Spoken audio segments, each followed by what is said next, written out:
President Donald Trump meeting with his cabinet at a precarious moment for talks aimed at ending the war with Iran, just days after insisting his administration and Tehran had largely negotiated a settlement, with backers worrying it will embolden Iran as the situation unfolds.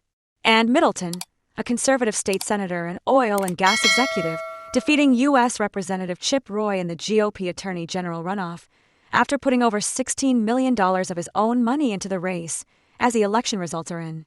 Also, Maureen Galindo losing to Johnny Garcia in the Democratic primary runoff in Texas' 35th Congressional District, after accusations of anti-Semitism roiled the race, as the results are confirmed.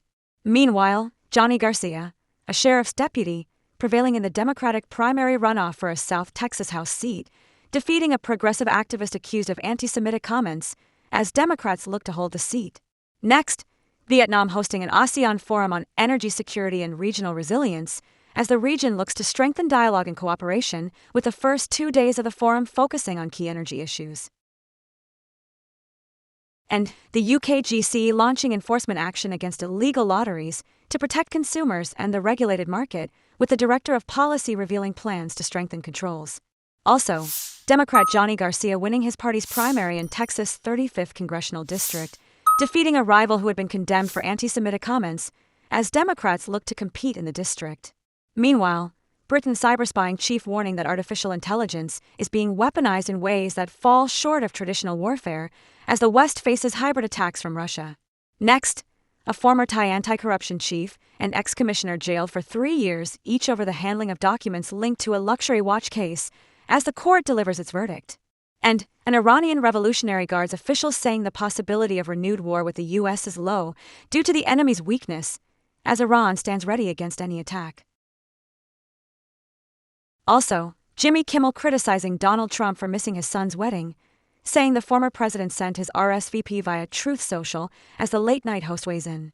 Meanwhile, the Trump administration suing UCLA, alleging the university allowed an anti-Semitic environment to fester, as the government takes action. Next, Ghana beginning plans to repatriate over 200 citizens from South Africa after migrants reported harassment and intimidation during anti-immigration protests. And Africa's trade routes shifting as intra-African commerce grows, businesses facing new currency risks across borders in a changing trade landscape. Also, former President Joe Biden suing the Justice Department to block the release of audio recordings and transcripts of his private conversations with a ghostwriter. Meanwhile, Ukrainian drones straying into Baltic countries' airspace, as Ukraine uses exploding drones to hit Russian ports, raising tensions with Russia. Next, Joe Biden suing the Justice Department to block the release of audio recordings and transcripts of his interview with a ghostwriter obtained by the special counsel. And Ukraine's drone commander warning Belarus of 500 potential targets, as tensions rise between Ukraine and Belarus amid Russia's war. Also, former Representative Colin Allred winning the Democratic runoff for a House seat, defeating the incumbent, as he looks to win the general election. Meanwhile, NATO's northern supply lines at risk of collapse in a major conflict, according to a think tank report, as logistics operations face challenges.